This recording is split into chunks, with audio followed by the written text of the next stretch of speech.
Hello Reapers, my name is Seth, and today we're going to be talking about the Trove Vanguardian Star Speed build. I'm calling this the Star Speed build because I'm actually naming it after my friend Startos. Very similar to my Neon Ninja Rage Speed build, which I ended up naming after my friend Ragekill. For the Vanguard Speed build, I'm going to give you actually a couple options because there are a couple different methods at which you can end up playing this character. So this is going to be the method that I'm going to use, where you're going to need attack speed second stat on all of your gear and then movement speed on the fourth.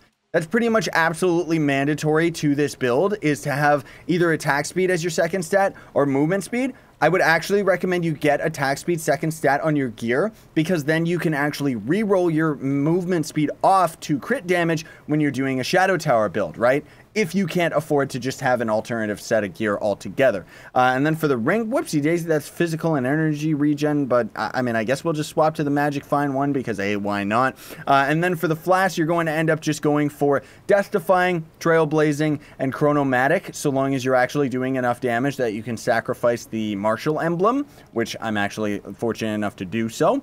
Lunar Lancer subclass ability, because that's going to end up giving you increased movement speed when you actually transform into lunacy mode, and that's pretty much all there is to this character, is just movement. And then last but not least, you're going to need to have the gem that I don't actually have as I'm recording this on the test server anyways, Pyro Disc.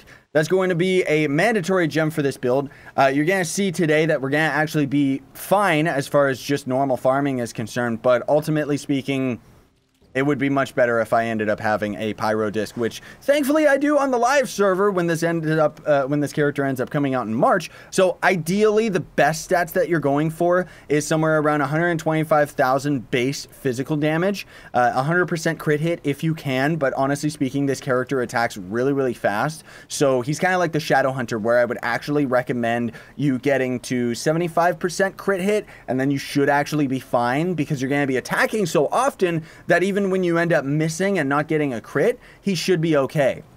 Ideal crit damage, of course, is going to end up being 1,700, but if you can't do that, I would recommend you get 1.3 at least. And again, for your physical damage, the base you want to try and get is 125, as like, this is ideal stats, right?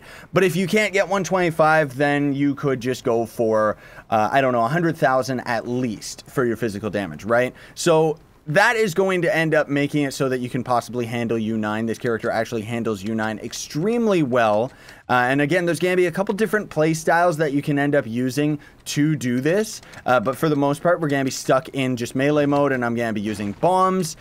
You can also just use the character's subclass ability. If you can't afford bombs, it does mean that your speed running is going to end up being that much slower in U9. Or you can end up using the Knight subclass ability. If you have a high power rank enough Knight, you're going to have the increased movement speed while you're on a mount. And you can actually use Tank Turtle when this update ends up going live, and Tank Turtle is going to actually be affected by the Knight subclass ability. But again, we're just going to be using bombs for today's testing, just so I can end up showing you. And what we're using for an ally is Raptor Berserker, obviously, because as we kill enemies, it's going to end up triggering, triggering that extra movement speed, which unfortunately, as I'm recording this right now, there's this really, really annoying bug where you get stuck in an animation like this. I can click all the buttons on my keyboard and it's not going to do anything. So unfortunately, I have to just outright swap classes in order to get my ability to attack back. Absolutely gross. But as you saw, we completely Shrek'd that dungeon. Like, seriously, this character is super duper powerful when it comes to U9 stuff, right? So what you're going to be trying to do for this character is essentially kill random enemies to constantly trigger your Raptor Berserker. And then you're going to stay in melee mode, so you trigger your number 1, which is going to give you more movement speed. And then use a pot as often as you can, spare 2, because that's going to end up giving you the Trailblazing movement speed as well, because you want to have Trailblazing and Chromatic Emblem. Now, the reason that we actually go for Chromatic is because in the unlikely chance that you actually don't have your number 1 ability on cooldown by the time you've ended up clearing a bunch of enemies and stuff, and as of right now when I'm recording this, there's a glitch going on with the Clash Gem ability, but this is the last day of the test server, so I absolutely have to record this right now. So normally anyways, my point being that you would actually be seeing our number 1 ability reducing in cooldown as we're uppercutting these guys It's just not happening right now. So it's kind of a very poor example for how fast you can actually get this guy. But trust me, you can end up getting pretty speedy. He's going to actually be the second fastest farming class in the game. Faster than Lunar Lancer, not nearly as fast as the Neon Ninja, but he's going to be funner than the Neon Ninja, I would argue, just because of the fact that you're going to be able to see where you're going instead of the Neon Ninja, where you have to like be spamming your right click and going backwards through dungeons and stuff like that. It's a very, very high intensity level of playstyle that not everyone is into. Not to mention that that character is very, very difficult to build as opposed to the Vanguard. You can actually end up getting him very, very powerful for U9 right away. There's also kind of a glitch going on right now as I'm recording this, unfortunately, like it sucks, where I am doing my right click laser ability, but you can see like the video effects aren't actually playing, so the attack isn't actually triggering all times, and that's kind of slowing us down a little bit as well. But you kind of get the point. You get to see how fast the class can potentially end up being now that we've got our lunacy mode and we can trigger all of our whoopsie daisy, our number 1 and our number 2. And let me actually uppercut this enemy.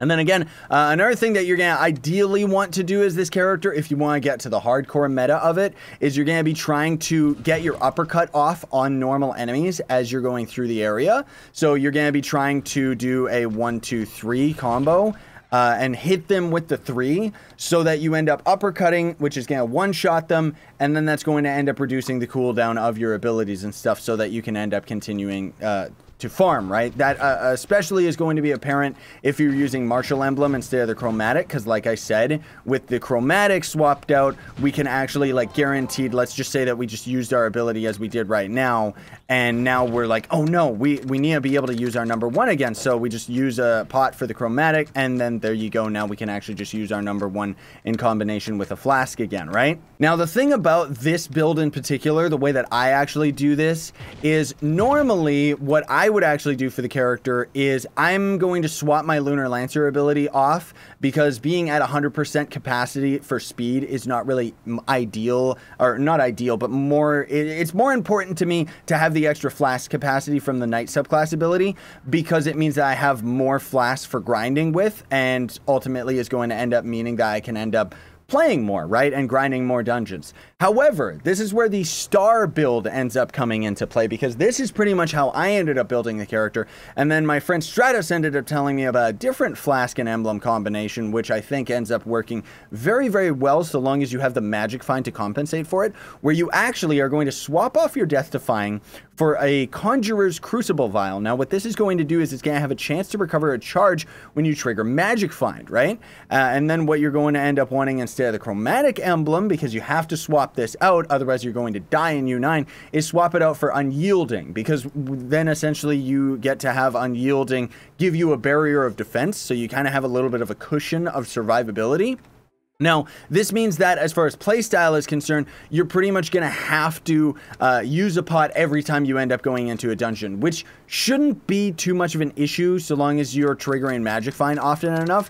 Gonda also is going to end up being ideal for speed builds, by the way. Lots of people like to say that Gonda is useless, but if you're actually doing speed builds, he's great, because then you pretty much have infinite jump with this guy, right? That said, I know everybody can't afford him, and I was very fortunate to be able to get him when I did. Anyway, see right there, I had to pop a flask so that I ended up gaining that survivability. We trigger Magic Find, meaning that we actually just got all of our flasks right back. I know, right? Like, really, really crazy that we end up doing that. I accidentally ended up going in the wrong direction here, unfortunately, so rip me. But in either case, it's going to end up being quite a useful build for sure, especially, again, if you top that with trying to uppercut these guys, or at least hit them so that you end up triggering your Raptor Berserker. And again, like, the whole thing, too, is if you have Pyro Disc, you're even faster. Right now, I'm actually not doing too well as far as the speed is concerned, because of the fact that I'm not actually rocking a Pyro Disc, because, again, I don't actually have one on the test server. But we're still farming pretty quick. It still is faster than the Lunar Lancer, because your number 1 ability essentially is going to be like a second Pyro Disc. So it's like you get to trigger it twice, except the second time you get to trigger it at any time that you want, right? So again, that's where I would still end up using the Knight subclass ability, just because you're going to be able to have that much more flask capacity. But if you're using the Star build like we are right here, then potentially you could end up just going for the Lunar Lancer subclass, because you're going to end up recovering most of your flasks while you're actually out grinding and stuff. Like, see right there, we ended up just recovering a bunch of them real quick. And the whole thing that's so good about speed builds, actually, is that in the unlikely chance that you end up dying for some reason, it's not really going to matter that much, because you're going to be able to get back into the battle very quickly. See, if my laser ends up actually working, I can actually one-shot a U9 boss. I am going to say that, unfortunately, I can't show you the absolute ideal to this character, just because of the fact that I have to record this now on the test server, because the test server is coming offline. And when it comes to the live server, maybe I'll end up doing an updated video on it. Here's the other thing too, is as you saw right there, I actually got really close to death, not realizing it, because I'm in the habit of using Death Defying. That's why I'm most likely going to end up using Death Defying for my build, like for my playstyle. And that's where it's really cool that you can kind of experiment with this character. Like, he's not really locked into one specific mode of playstyle, right? Like, as far as a speed build, with the Neon Ninja Rage speed build, you pretty much just have to build him one very specific way. Whereas with this guy, you can end up building him a couple different ways, which is really interesting and cool at the same time. You know, like, I love this character. What can I say? And then another thing too, that's as far as meta is concerned, but I'm not really trying to do it right now. I'm just kind of accidentally doing it. I used to be really good at it, but I don't really do it so much right now. Is if you have a ranged enemy, make sure that you're jumping in the air a lot, so that if they end up hitting you, it's going to end up actually knocking you away, like you see right there. And you can actually use that to your advantage to give you even more movement speed. So that's one of the big reasons why you'll see, like, when I see ranged enemies around, it's not that I'm necessarily even trying to do it on purpose. I've just been doing it for such a long time, where I just naturally, instinctively, I'm going to start jumping around a lot, just because of the fact that I know if I end up getting knocked around by a ranged enemy, is going to end up being that much better. And the other thing too is I shouldn't actually be squandering my bombs like I am. I should actually just be blasting my way into the dungeons as quickly as possible, just so that we can end up getting in, clearing it, and then there you go, right? So that's where your own personal experience with Trove is going to end up coming into play, because you're going to end up understanding more of, like, how the dungeon generation actually ends up working and how to actually get in most of the dungeons, which, honestly speaking, I would recommend you pretty much just go to the center of the dungeon and bomb down. Usually that's how the game code ends up working, is the center of the dungeon is always going to be where the 3-star or just the normal boss is. I think that's just how Trove has to work. And because of it, usually you just bomb straight down, or it's going to be a rare dungeon like a undead dungeon. For example, there's an undead 3-star dungeon where the 3-star boss is actually way at the top, right? So I don't know. You just kind of got to learn that for yourselves, right? But in either case, ice is just an absolutely terrible example, because we're sliding around the place like an idiot. In either case, though, folks, thank you so much for watching. Very much appreciate it. Hope that you enjoyed this video, and I hope that you enjoy the Vanguard when it ends up coming out on the live server. Man, if we had a pyro disc, we would be so much faster, dude. Like, I can't even believe it. I'm really excited for when this character ends up coming to the live server, so that we can end up trying him out to a better degree with, like, a proper speed build and stuff like that. And then, again, if you end up timing your subclass ability, or passive ability, I guess in this guy's case, you're gonna be able to blast into dungeons like that. But in either case, thanks for watching, folks. Very much appreciate it. Hope you found the video helpful. Don't forget to like, share, favorite, and subscribe for more daily content. And my merch store links are in the description if you want some shirts and stuff like that. And then for the fans that want to go the extra mile, you can actually donate to me for free with Gawkbox. If you're curious more to know more, Gawkbox is in the description below. Sign over and stay epic, everybody.